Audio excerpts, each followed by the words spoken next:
യാത്രാകഥകളുടെ പുതിയൊരു വീഡിയോയിലേക്ക് എല്ലാവർക്കും സ്വാഗതം. നമ്മൾ ഇന്ന് നോക്കാൻ പോകുന്ന ആനകളുടെ കുറച്ച് കാര്യങ്ങളാണ്.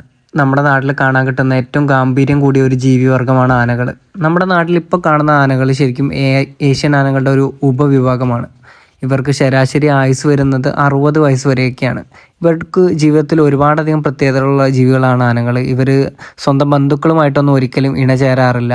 അതുപോലെ ഇവരുടെ അന്ത്യം വരുന്നത് കൂടുതലും പട്ടിണി കിടന്നിട്ടൊക്കെയാണ് ഇവരുടെ അന്ത്യം വരാറുള്ളത്.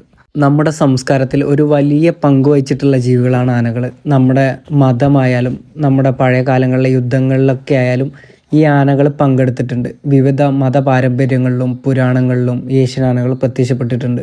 ഏഷ്യൻ ആനകളുടെ ഒരു പ്രധാന പ്രത്യേകത ഇവർ ബുദ്ധിശക്തിയിൽ മുൻപന്തിയിൽ നിൽക്കുന്നവരാണ്. അതുപോലെ ഓർമ്മശക്തിയിലും ഇവർ വളരെയധികം കേമന്മാരാണ്. അതുകൊണ്ട് തന്നെ ഇവർക്ക് രാജകീയ സദസ്സുകളിലൊക്കെ വളരെ വലിയ പ്രീതി തന്നെയായിരുന്നു ഉണ്ടായിരുന്നത്. അതുപോലെ തന്നെ നമ്മുടെ പഴയകാല സംസ്കാരങ്ങൾ എടുത്തു നോക്കുകയാണെങ്കിൽ അതിൽ ഒരുപാട് ആനകളുടെ പ്രതിമകളും ചിത്രകലാരൂപങ്ങളും എല്ലാം ഉൾക്കൊള്ളിച്ചിട്ടുണ്ട്.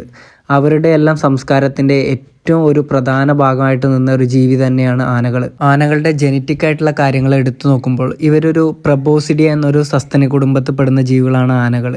ഈ പ്രബോസിഡിയ എന്ന സസ്തനി കുടുംബം എന്ന് പറയുമ്പോൾ നമ്മുടെ മേൽചുണ്ട് രൂപാന്തരം പ്രാപിച്ചിട്ടുണ്ടായ തുമ്പിക്കൈയുള്ള ജീവികളെയൊക്കെയാണ് ഈ പ്രബോസിഡിയ എന്ന ഗ്രൂപ്പിൽ പെടുന്നവർ. ശരിക്കും ഇന്ന് ഈ ലോകത്ത് ജീവിച്ചിരിക്കുന്ന ഈ പ്രബോസിഡിയ ഗ്രൂപ്പിലുള്ള ഈ വംശനാശം സംഭവിക്കാത്ത ഒരു ജീവിയാണ് ഈ ആനകൾ. ബാക്കി ഏകദേശം വംശനാശനം സംഭവിച്ചവരാണ്. അതുപോലെ അതിൽ പെടുന്ന ആൾക്കാരൊക്കെയാണ് ഈ മാമോത്ത് എന്ന് പറയുന്ന ജീവികളൊക്കെ അതിൽ പെടുന്നവരാണ്. ആനകളുടെ പ്രത്യേകതകൾ നോക്കുമ്പോൾ നമ്മുടെ കരയിൽ ജീവിക്കുന്ന ഏറ്റവും വലിയ ജീവിയാണ് ആന. ആനൻ്റെ ഒരു നീളം എന്ന് പറയുന്നത് ഏകദേശം 3.5 മീറ്ററാണ്. 1956 ആംഗോളയിൽ വെടിവെച്ച് കൊല്ലപ്പെട്ട ആനയാണ് ഇതുവരെ ജീവിച്ചിരുന്നതിൽ ഏറ്റവും ഭാരം കൂടിയ ആന. ഏകദേശം 12,000 കിലോഗ്രാം വരെ ഉണ്ടായിരുന്നു അതിൻ്റെ ഭാരം. ആനകളുടെ ഗർഭകാലം വരുന്നത് 22 മാസമാണ്. ഈ 22 മാസം കഴിഞ്ഞിട്ട് ജനിക്കുന്ന കുട്ടിക്ക് ഏകദേശം 120 കിലോഗ്രാം വരെ ഭാരം ഉണ്ടാവാറുണ്ട്.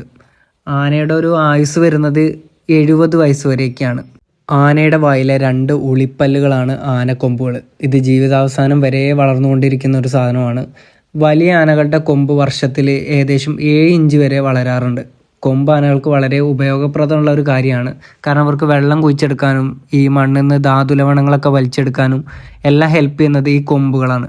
നമ്മുടെ മനുഷ്യരിൽ വലം കയ്യരും ഇടം കയ്യരും ഒക്കെ ഉള്ള ആൾക്കാരുണ്ട്. അതുപോലെ തന്നെ ആനകളിൽ ഇവരുടെ വലതുഭാഗത്തെ കൊമ്പിന് കരുത്ത് കൂടിയവയും ഇടതുഭാഗത്തെ കൊമ്പിന് കരുത്ത് കൂടിയവയും ഉണ്ട്. അപ്പോൾ നമ്മുടെ അതേപോലെ തന്നെ ഇവർക്കും ആ സ്വാധീനത്തിൽ ഡിഫറൻസ് ആണ് വരുന്നത്. പിന്നെ വേറൊരു പ്രധാന പ്രത്യേകത വരുന്നത് എന്താണെന്ന് വെച്ചാൽ നമ്മുടെ ആഫ്രിക്കയിൽ കാണുന്ന പെണ്ണാനകൾക്ക് കൊമ്പ് വരുന്നുണ്ട്. നമ്മുടെ ഇന്ത്യൻ ഏഷ്യൻ ആനകളിൽ പെണ്ണാനകൾക്ക് ശരിക്കും കൊമ്പ് വരുന്നില്ല. ഈ ആഫ്രിക്കയിൽ വരുന്നവർക്ക് പെണ്ണാനകൾക്കും കൊമ്പ് വരുന്നുണ്ട്. ഇതേവരെ രേഖപ്പെടുത്തിയതിൽ വെച്ച് ഏറ്റവും ഭാരം കൂടിയ കൊമ്പ് ഏകദേശം 39 കിലോഗ്രാം ആണ് ഭാരമുള്ളത്. ആനക്കൊമ്പിൻ്റെ ഒരു മുഖ്യ ഘടകം ഈ കാൽഷ്യം ഫോസ്ഫേറ്റ് ആണ്. ആനക്കൊമ്പ് ശില്പങ്ങൾ ഉണ്ടാക്കാൻ വേണ്ടിയിട്ട് ധാരാളമായി ഉപയോഗിച്ച് വരുന്നുണ്ട്. പണ്ട് കാലം മുതൽക്ക് തന്നെ ആനക്കൊമ്പിന് വേണ്ടി ആനകളെ ഒരുപാട് കൊന്നിരുന്നു. നിയമപരമായി ആനകളെ കൊല്ലുന്നത് വളരെ വലിയ തെറ്റ് തന്നെയാണ്. ആനക്കൊമ്പ് വിൽപ്പനയും നിയമപരമായി തെറ്റാണ്. എങ്കിലും അനധികൃതമായി ഇത്തരം ആനക്കൊമ്പ് വിൽപ്പന ചെയ്യുന്നവർ ഒരുപാടുണ്ട് നമ്മുടെ ഈ ലോകത്ത്. ആനകളുടെ തൊലി നല്ല കട്ടിയുള്ള തൊലിയാണ് വരുന്നത്. ശരീരത്തിൻ്റെ മിക്ക ഭാഗത്തും ത്വക്കിന് ഏകദേശം 2.5 സെൻറ്റിമീറ്ററോളം കട്ടി ഉണ്ടാവാറുണ്ട്.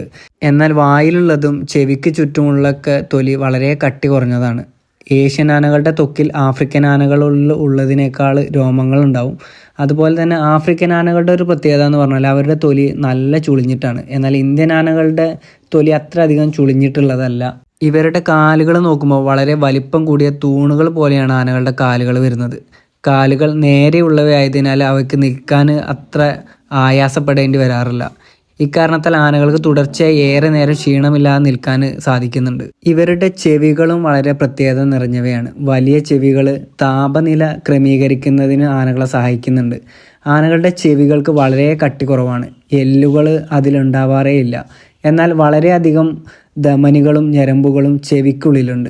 ആന ചെവി വീശുമ്പോൾ ഉണ്ടാകുന്ന കാറ്റ് ആനയുടെ ഞരമ്പുകളിൽ കൂടി ഓടിക്കൊണ്ടിരിക്കുന്ന രക്തത്തിനെ തണുപ്പിക്കാൻ വരെ സഹായിക്കുന്നുണ്ട്.